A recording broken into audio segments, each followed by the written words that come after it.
अस्सलाम वालेकुम एवरीवन, आप देख रहे हैं मेरा यूट्यूब चैनल। उम्मीद है आप सब खैर खैरियत से होंगे। Congratulations team India. इंडिया अपना 7वां एशिया कप टाइटल जीत चुका है। इंडिया ने आज श्रीलंका को 10 विकेटों से हरा के ये ट्रॉफी अपने नाम की।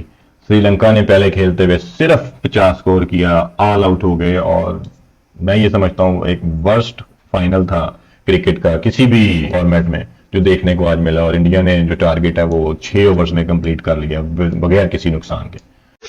उफ, अखीर हो गई भाई। ऐसा फाइनल, ऐसा बुरा फाइनल क्रिकेट का किसी भी मुकाबले का मैंने अपने आज तक जिंदगी में नहीं देखा था भाई। टोटली वन साइडेड मैच हुआ और हम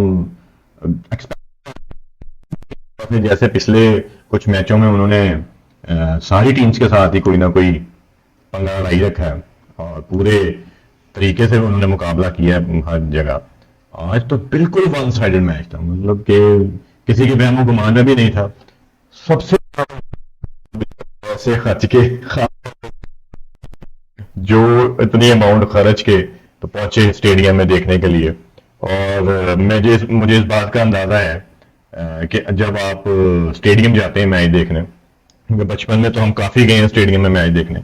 तो अभी रिसेंटली जब पाकिस्तानी टीम, जब इंग्लैंड की टीम रिसेंटली आई भी थी पाकिस्तान, तो उस वक्त भी एक हमें मौका मिला लाहौर में मैच देखने का। तो अगर तो आप टाइमली पहले चले जाएं मैच से कोई 5 घंटे पहले, तो आप इजीली एक्सेस कर जाते हैं, अंदर चले जाते हैं। लेकिन अगर आप पूरे पूरे टाइम पे पहुंच रहे हैं तो पहली 2 4 5 ओवरों में तो आप एंटर होते हैं। तो क्रिकेट वो तो मेरा ख्याल हैरान ही रह गए होने कि ये हो क्या रहा है, क्योंकि आज जो बॉलिंग मोहम्मद सिराज ने और जसप्रीत बुमराह ने की है, मतलब वो होश उड़ा दी उन्होंने श्रीलंका के। 2.4 ओवर्स, 5 खिलाड़ी आउट, 8 स्कोर आपका लगा हुआ है स्कोर बोर्ड पे। तो वो तो एक दफा बंदा स्टेडियम एंटर होकर स्कोर बोर्ड देख के हैरान हो जाए कि ये मैं क्रिकेट स्टेडियम में आया हूँ या मैं फुटबॉल स्टेडियम में आया हूँ, तो ये क्या स्कोर लाइन चल रही है। तो बहुत हार्ट ब्रेकिंग था श्रीलंकन फैंस के लिए। तबाहकुन बॉलिंग का मुजाहरा था इंडियन बॉलर्स की तरफ से। श्रीलंका ने टॉस जीत के बैटिंग का फैसला किया। ऑल्दो थोड़ा ओवरकास्ट कंडीशंस तो थी, लेकिन ये एक्सपेक्ट नहीं कर रहे थे कि इतना बुरा परफॉर्म करेगी उनकी टोटल बैटिंग।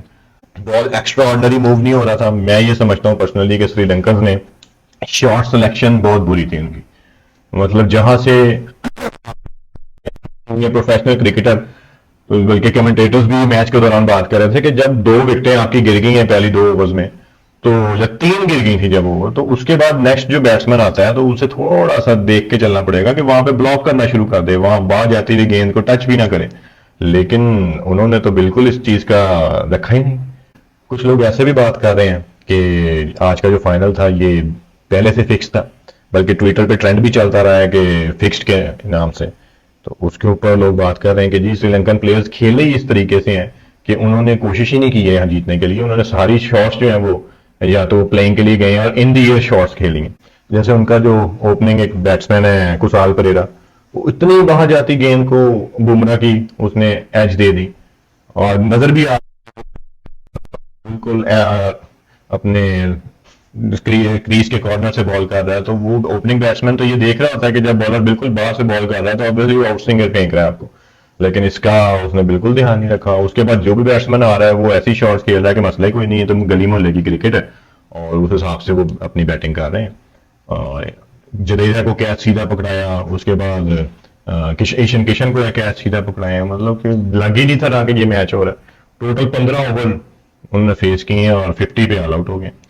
स्कोर लाइन देखी जाए तो टोटल श्रीलंका ने 15 कुछ ओवर में 50 स्कोर किया और इंडिया ने जब बैटिंग पर आए हैं तो बगैर किसी नुकसान के उन्होंने 6 ओवरों में अपना टोटल टारगेट अचीव कर लिया। तो ये बहरहाल वो तो मेंटली हार गए। वैसे जब उन्होंने 50 स्कोर ही बोर्ड पे लगाया तो टीम वैसे ही मेंटली उस लेवल पे रहती नहीं है कि वो किस तरीके से परफॉर्म करेंगे। ऊपर से फाइनल मैच था, बहुत एक्सपेक्टेशंस थी। जिस तरह लास्ट सेमीफाइनल पाकिस्तान के अगेंस्ट खेला, लास्ट बॉल तक वो लड़े और उन्होंने एग्रेसिव शुरू में स्टार्ट लिया, लेकिन आज वो एग्रेसिव क्या हुआ, वो तो बोतल गए पूरे। उन्हें पता ही नहीं चल रहा था कि उन्होंने खेलना कैसे है। सीम अकरम कमेंट्री में उस वक्त बैठा हुआ था कमेंट्री बॉक्स में, तो वो ये बात कर रहा था कि जब ऐसे मौके पे तो फिर ब्लॉक करो, कम से कम पहली 10 ओवरें आप ब्लॉक करो, स्कोर को रहने दो, जब 3-4 विकेटें गिर गई हैं पहले ही 2-3 ओवरों में, तो फिर स्कोर भूल जाए, फिर आप ब्लॉक करें सिर्फ बैटिंग को।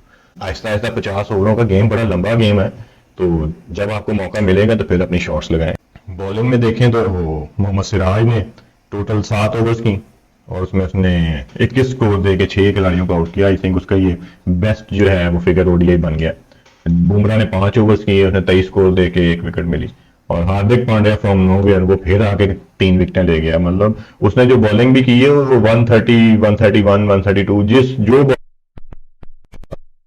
फहीम अशरफ साहब जिस एवरेज स्पीड पे करते हैं उसी एवरेज स्पीड पे उसने बॉलिंग की। लेकिन वो जिस एरिया हमेशा डिफाइन करता है कि बैट्समैन विकेट, बॉलर विकेट लेने जा रहा है या रन कंटेन करने जा रहा है, तो उसने शॉर्ट पिचें की, उसने आगे बॉल डाला। T20 में जिसे हम कहते हैं इन द स्लॉट बॉलिंग करते हैं, तो वो उन्होंने की। और ओडीआई क्रिकेट, यही तो फर्क है ओडीआई क्रिकेट का और T20 क्रिकेट का, कि इन द स्लॉट आप अगर इन द स्लॉट मतलब कि आप हाफ वॉली बना के दे रहे हैं कि अगर बॉल की मूवमेंट होगी तो बैट्समैन खेलने जाएगा तो बैट्समैन गलती करेगा, वो शॉट लगेगी, इन द एयर जाएगी, एज लगेगी। हो रहा है T20 में जैसे आमतौर पे होता है, स्विंग नहीं हो रहा, तो इन द स्लॉट वाली गेंद बहुत लंबे लंबे छिक्के जाते हैं। लेकिन आज जिस तरह से वो उन्होंने बॉलिंग की है और उन्होंने इंडियंस ने खासतौर पर नडर होकर बॉलिंग की है और आगे बॉल डाला है और कोशिश की कि बॉल स्विंग करे, सीम करे। अफगान श्रीलंका को, उसको जो मोहम्मद सिराज ने बॉल डाला है वो बहुत प्यारा आउट स्विंगर बॉल था, वो बिल्कुल ही उसको खेलने गया अपने नॉर्मल स्टेट बॉल के लिए, लेकिन वो बॉल बाहर निकल गया, बाहर से वो बोल्ड हो गया, ऑफ स्टैम्प उसकी बात पिल्ला उखड़ गया है। तो हमारे आज ट्रैवल्स, लेकिन फिर भी आज तो तारीफ करनी पड़ेगी उनकी, जिस तरीके से उन्होंने इजी फील्ड फाइनल खेला है। एक तो रौला ये है कि वो अगली टीम को जिच भी करते हैं, अगली टीम को तंग भी करते हैं, अगली टीम का मजाक भी उड़ाते हैं। जिस तरह कोहली खड़ा था स्लिप्स में, तो शुभमन गिल के साथ उसने काफी, मतलब एक तो मैंने वो तस्वीर देखी इसमें दोनों ने मुंह पे ऐसे हाथ रखे हुए और हंस रहे हैं कि ये कौन सी बैटिंग करने आई हुई है श्रीलंकन टीम।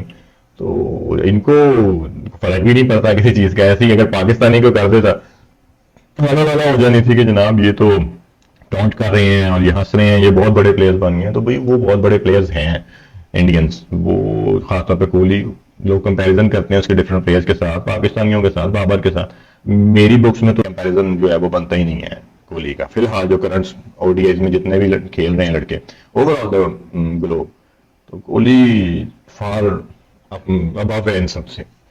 पहले खेलते हुए श्रीलंका ने 50 स्कोर किया और 51 का टारगेट था, जो इंडियंस ने बगैर किसी नुकसान के 6 ओवर में 51 स्कोर कर लिया। इन दी एंड जो प्रेजेंटेशन थी उसके अंदर जनाब वो प्लेयर ऑफ द सीरीज जो था वो कुलदीप यादव को उन्होंने दिया, हाईएस्ट विकेट टेकर रहा है वो इस टूर्नामेंट का। और player of the match obviously वो मोहम्मद सिराज का बनता था, तो Mohammed Siraj player of the match था।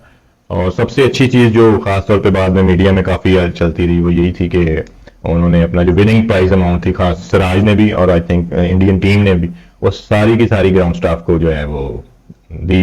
पहली बात है, जो जितना ग्राउंड स्टाफ ने काम किया, तो अगर ये टूर्नामेंट के कुछ मैचेस पूरे हो सकें तो वो ग्राउंड स्टाफ की वजह से हुए हैं। उन्होंने बिल्कुल जितनी मर्जी ज्यादा तेज बारिश और ज्यादा बारिश हुई है, उन्होंने फील नहीं होने दिया ग्राउंड पे, ग्राउंड को उन्होंने खुश्क रखा है उस हिसाब से।